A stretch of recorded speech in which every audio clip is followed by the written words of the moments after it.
പൂച്ചെടിയായി വീട്ടുമുറ്റത്ത് ഓമനിച്ചു വളർത്തുന്ന അരളി മരണത്തിന് കാരണമാകുമോ? ഹരിപ്പാട് സ്വദേശിയായ സൂര്യയുടെ മരണമാണ് പൂന്തോട്ടത്തിൽ ഭംഗിയോടെ നിൽക്കുന്ന അരളിയെ സംശയത്തിലാക്കിയിരിക്കുന്നത്.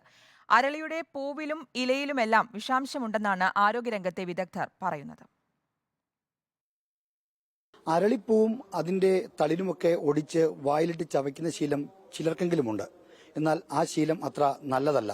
കാരണം ഇങ്ങനെ ഒടിച്ച് വായിലിട്ട് ചവച്ച ഒരു കുട്ടിയാണ് ആ ഹരിപ്പാട് പള്ളിപ്പാട് മരിച്ചത്. മരണത്തിന്റെ കാരണം ഇനിയും ശാസ്ത്രീയമായി സ്ഥിരീകരിക്കാനിരിക്കുന്നേയുള്ളൂവെങ്കിലും അരളിയെ തന്നെയാണ് ഇപ്പോഴും വില്ലനായി കരുതുന്നത്. നല്ല തൊഴിലും വരുമാനവും എന്ന സ്വപ്നവുമായി UK പോകാനിറങ്ങിയ സൂര്യ വീടിന് സമീപത്തെ അരളിയുടെ പൂവും ഇലയും നുള്ളി വായിലിട്ട് ചവച്ചിരുന്നു. പിന്നീട് തുപ്പിക്കളയുകയും ചെയ്തു. വിമാനത്താവളത്തിലേക്ക് പോകുന്നതിനിടെ ഛർദിയും അസ്വസ്ഥതയും തോന്നിയ സൂര്യ ചെക്ക് ഇൻ ചെയ്യുന്നതിനിടെ കുഴഞ്ഞു വീണു. സ്വകാര്യ ആശുപത്രിയിൽ പ്രവേശിപ്പിച്ചെങ്കിലും ജീവൻ നഷ്ടമായി. ചെടിയുടെ പൂവും കായും വായിലിട്ട് ചവച്ചു എന്ന് സൂര്യ തന്നെ ഡോക്ടർമാരോട് പറഞ്ഞിരുന്നു. പോസ്റ്റ്മോർട്ടം റിപ്പോർട്ടിൽ ഹൃദയസ്തംഭനമാണ് മരണകാരണമായി പറയുന്നത്. എന്നാൽ അരളിച്ചെടിയുടെ പൂവിലയും ഉള്ളിൽ ചെല്ലുന്നത് ഹൃദയസ്തംഭനത്തിന് കാരണമാകാമെന്നാണ് വിദഗ്ധരുടെ അഭിപ്രായം. ഈ അരളിച്ചെടിയുടെ എല്ലാ ഭാഗങ്ങളും വിഷാംശമുള്ളതാണ്. പ്രധാനമായിട്ടും അത് ബാധിക്കുന്നത് നമ്മുടെ ഹൃദയത്തിന്റെ പ്രവർത്തനത്തെയാണ്.